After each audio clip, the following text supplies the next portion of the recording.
नमस्कार मित्रांनो, Renukai beetle goat farm या यूट्यूब चॅनलवरती आपल्या सर्वांचं सहर्ष स्वागत आहे. माझं नाव अनिकेत पुंदे आहे, राहणार भुतेटाकळी, तालुका पाथर्डी, जिल्हा अहमदनगर. तर हा आपल्या चॅनलवरचा सगळ्यात पहिला व्हिडिओ आहे, त्यामुळे माझा थोडक्यात परिचय करून देतो. यानंतर आपले खूप सारे शेळीपालना रिलेटेड व्हिडिओ येतच राहतील.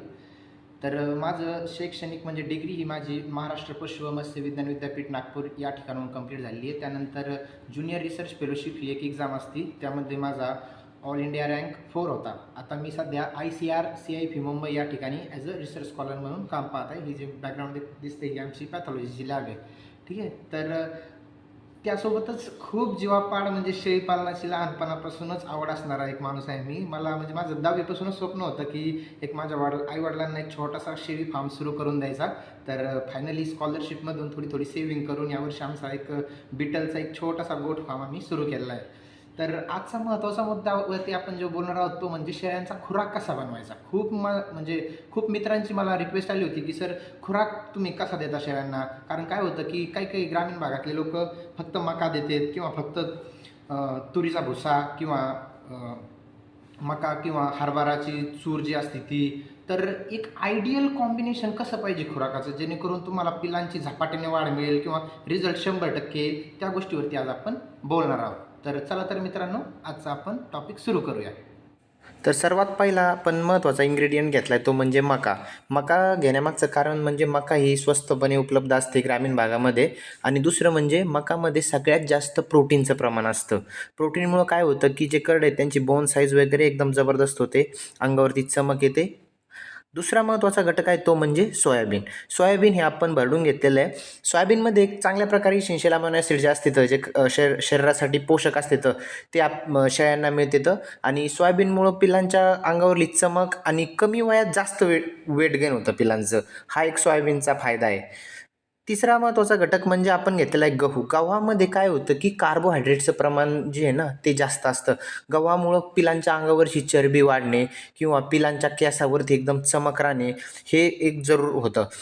खेड्यातमध्ये ग्रामीण भागातले लोक जास्तीत जास्त गव्हाचा वापर फीडमध्ये करतात, ते एक चांगली गोष्ट आहे. हा आपण नंतरचा घटक घेतला आहे तो म्हणजे हरभऱ्याची पावडर किंवा हरभरा आपण म्हणजे चांगला आणला होता, नंतर आपण भरडून घेतलेला आहे तो गिरणीमधून. हरभऱ्यामुळं पण काय होतं की पिल्लांचं वेट गेन चांगलं होतं आणि हरभऱ्यामध्ये पण प्रोटीनचं प्रमाण हे चांगल्या म्हणजे कॉन्सन्ट्रेशनमध्ये चांगल्या प्रमाणात असतं. नंतरचा आपला घटक आहे तो म्हणजे सरकी पेंट. सरकी पेंटमुळे ना पिलांच्या अंगावरची जी चकाकी आहे ती एकदम जास्त प्रमाणात राहते. पिलांची केस गळती होत नाही, शेळ्यांची पण केस गळती होत नाही. आणि जनरली शेळ्यांना देण्यापेक्षा पिलांना हा घटक दिलेला सगळ्यात बेस्ट आहे. त्यानंतर आपण या ठिकाणी बघा मिनरल मिक्सचर घेतलेलं आहे. मिनरल मिक्सचर हे एक किलो 100 किलो फीडमध्ये 1 किलो ॲड केलं पाहिजे. याच्यामध्ये चांगल्या प्रमाणामध्ये जे व्हिटॅमिन्स असतात जे की चाऱ्यामधून जनावराला भेटत नाहीत ते व्हिटॅमिन हे मिनरल मिक्सचरमधून भेटतं. त्यानंतर आपण दुसरा महत्त्वाचा घटक घेतलेला आहे तो म्हणजे खाता सोडा. खाता सोडा हा 100 किलो फीडला 50 ग्रॅम खाता सोडा टाकायला पाहिजे. कारण खाता सोड्यामुळं काय होतं की शेळ्यांचे पोट फुगणे असं काही प्रकार होत नाही. चारा हा व्यवस्थित पचतो, शेळ्यांना पोट साफ राहतं. आणि मीठ हे घेण्यामागचं कारण म्हणजे मिठामुळं काय होतं की शेळ्यांचे जे बॉडीमधले सोडियम क्लोराईड हे जे आयन्स असतात हे जे कॉन्सन्ट्रेशन असतं ना आयनचं ते एकदम प्रॉपर प्रमाणात राहतं. ओके. तर हे सगळे घटक आपल्या फीडमध्ये म्हणजे खुराकात असणं खूप आवश्यक आहे मित्रांनो. आता बरेचसे लोक एक तर सोयाबीन चारवतात किंवा मका चारतात किंवा गहू चारतात. यामुळं काय होतं की फक्त एकच घटक जो आहे ना तो शेळ्यांना मिळतो, जसं की प्रोटीन झालं, कार्बोहायड्रेट झालं.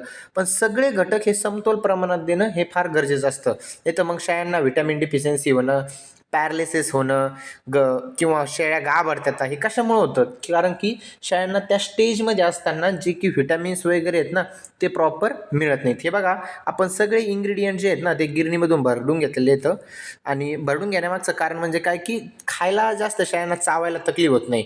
आणि जे जे शेतकरी मित्र शेळ्यांना खुराकामध्ये मका देत असतील ना तर त्या सगळ्यांना विनंती आहे की मका ही फक्त मका देणारे लोक त्यांनी मका ही एकदम भिजून द्यावी प्रॉपर. 24 तास त्याला जर पाण्यात भिजवलं ना आपण तर काय होतं की मकाचं प्रॉपरली भिजल्यामुळे डायजेशन जे आहे ना ते प्रॉपर होतं. पोट वगैरे शेळ्यांचं फुगत नाही आणि ती खायला पण सोपी जाते. तर चला तर मित्रांनो, आपण आता सगळे इन्ग्रेडियंट बघा हे कसे आपण मिक्स करून घेतोय एक एक. सुरुवातीला सगळ्यात आधी आपण मका घेऊ. मका घेण्यामागचं कारण म्हणजे काय की स्वस्त असते. ओके. नंतर शेवटी मी तुम्हाला एक 100 किलो फीडसाठी काय फॉर्म्युला आहे, कोणता घटक किती प्रमाणात पाहिजे ते पण सांगेल.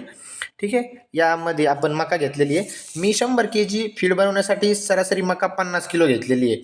कारण मकामध्ये प्रोटीनचं प्रमाण खूप जास्त प्रमाणात असतं. ओके. त्यानंतर मकाच्या नंतर बघा आपण गहू जे आहेत ना ते 100 किलो फीडसाठी खुराकासाठी 20 किलो घेतलेले आहेत. हरभरा जो आहे तो आपण 5 किलो घेतलेला आहे. सोयाबीन जी ती आपण 5 किलो घेतलेली आहे. शेंगदाणा पेंड जी ना ती आपण 20 किलो घेतलेली. 100 किलो खुराकासाठी 20 किलो शेंगदाणा पेंड घेतली. मीठ हे मित्रांनो आपण 1 किलो घेतलेलं आहे. मीठ आपण जे खातो टाटा सॉल्ट किंवा कोणतं पण तुम्ही 1 किलो वापरू शकता. कारण मिठामुळे काय होतं की जनावरांच्या जे शरीरात आहे, प्राण्यांच्या शरीरातली जी सोडियम क्लोराईड जे असतं ना त्याचं प्रमाण योग्य राहतं. त्यामुळे कोणतेही आजार होत नाहीत. ओके. त्यानंतर आपण मिनरल मिक्सचर जे आहे ना ते 1 किलो घेतलेलं आहे. मिनरल मिक्सचर घेण्यामागचं कारण म्हणजे काय की जे इसेन्शियल व्हिटॅमिन्स वगैरे असतात ना, जसं की व्हिटॅमिन बी कॉम्प्लेक्स झालं, व्हिटॅमिन डी झालं, व्हिटॅमिन के झालं, हे सगळे व्हिटॅमिन आहे ना या मिनरल मिक्सचरमुळे शेळ्यांना मिळतात. आता काय होतं की बऱ्याच वेळा लोक फक्त बंदिस्त शेळी पालनामध्ये तोच चारा परत परत देत येतं, म्हणजे जसं की सुका चारा झालं किंवा मेथी घास झालं. यामुळं काय होतं की शेळ्यांना मिनरल किंवा व्हिटॅमिनची डिफिशियन्सी होण्याचे भरपूर प्रमाण असते. त्यामुळे शेळ्या गाभाडणे किंवा असे भरपूर प्रॉब्लेम होते. तर जास्त महाग नसतं मिनरल मिक्सचर. एक 100 किलो फीडमध्ये 100 किलो खाद्यामध्ये 1 किलो मिनरल मिक्सचर वापरावं असं रेकमेंड केलं जातं. ठीक आहे. आणि दुसरा मुद्दा म्हणजे 100 किलो फीडमध्ये आपण 50 किलो खाता सोडा का वापरलेला आहे की खाता सोड्यामुळं काही शेळ्यांना जनरली पोटाचे काही प्रॉब्लेम होत नाहीत. ही जी सरकी पेंड आहे ती आपण तुडून का घेतली मित्रांनो, कारण ती बारीक झाली पाहिजे. नाही तर मग काही याच्यामध्ये जास्त सरकी पेंड शेंगदाणा पेंड जाते, काही याच्यामध्ये कमी जाते. आणि सरकी पेंड जी आहे ना, ओके, जी की आपण कॉटन सीड ऑइल केक म्हणतो त्याला, ती मित्रांनो ज्या दूध देणाऱ्या शेळ्या आहेत ना त्यांच्यासाठी सगळ्यात उपयुक्त आहे. दुधाचं प्रमाण ना सरकी पेंडमुळं खूप जास्त वाढतं शेळ्यांचं. आम्ही पण ना शेळ्यांना सरकी पेंडीचं पण खुराकात चांगलं प्रमाण ठेवतो. पण जनरली जे पिल्लं आहेत ना, ज्यांची वाढ होत असते, अशा पिल्लांना सरकी पेंड थोडीशी कमी द्यावी. कारण सरकी पेंडीमुळं काय होतं की पिलांची जी उंची आहे ना ती जरा जास्त वाढत नाही. वेट गेन जास्त होतं पण उंचीवरती जरा पिलांचा परिणाम होतो. तर ज्या दुभत्या शेळ्या आहेत ना त्यांनाच म्हणजे स्पेशली मी रिकमेंड करेन की सरकी पेंड द्यावी.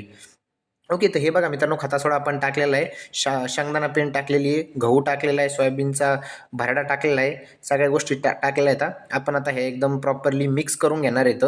मिनरल मिक्सचर आता हे बघा टाकतोय मी. जनरली मिनरल मिक्सचर टाकताना मित्रांनो लक्षात घ्या की 100 किलो फीडसाठी तुम्हाला फक्त 1 किलो मिनरल मिक्सचर वापरायचं आहे. आणि मी हे मिनरल मिक्सचर हे वीरबॅक कंपनीचं एक ॲग्रीमिन म्हणून मिनरल मिक्सचर येतं ते वापरलेलं आहे मित्रांनो. आता सध्या तुम्हाला म्हणजे पाहून वाटत असेल की हा ढीग तर खूप मोठा दिसतोय.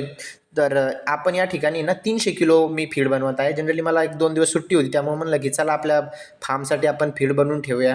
म्हणजे कसं आई-वडिलांचा थोडासा त्रास पण वाचतो. हे बघा मित्रांनो आपण सगळं मिक्स केल्यानंतर ह्या गोण्यामध्ये आपण भरून ठेवलेलं आहे. जवळपास 300 किलोमध्ये माझ्या 300-400 किलोमध्ये माझ्या 300-350 किलोमध्ये माझ्या 5 ते 6 गोण्या भरून झालेल्या आहेत फीडच्या मित्रांनो. आता हे मला कमीत कमी पावसाळ्यापर्यंत तर 3-4 महिने काहीच टेन्शन नाही आहे. आता हे बघा हे फीड आपण चला तर मग शेळ्यांना टाकूया. शेळ्या कशा खात्यात वगैरे पाहूया. हे बघा आता आपण शेळ्यांना हे बघा आमच्या बिट्टलच्या शेळ्या आहेत मित्रांनो, एकदम जबरदस्त क्वालिटीच्या आहेत. दूध पण भरपूर देतात. जनावरांवरती मित्रांनो तुम्ही किती का खर्च केला ना तर त्या 100% आउटपुट शेळ्या तुम्हाला एकदम मस्त देणार. जेवढं फीड वगैरे खाऊ घालतात तेवढ्या शेळ्या जबरदस्त क्वालिटीच्या होत्यात. तर पिलांना त्यांच्या म्हणजे वयानुसार द्यायचं 300, 250-300 ग्रॅम आणि शेळ्यांना प्रत्येकी 500 ते 600 ग्रॅम रोज द्यायलाच पाहिजे. त्यामुळे काय होतं की शेळ्या गाभडत नाही, त्या पिलांची पण जबरदस्त वाढ होती आणि एकदम व्यवस्थित आपला गोट फार्म राहतो. तर धन्यवाद मित्रांनो, चॅनलवरती तुम्ही आहात. चॅनलला सबस्क्राईब करा, लाईक करा. ज्या लोक शेळी फार्ममध्ये इंटरेस्टेड आहेत त्यांना हा व्हिडिओ शेअर करा. धन्यवाद.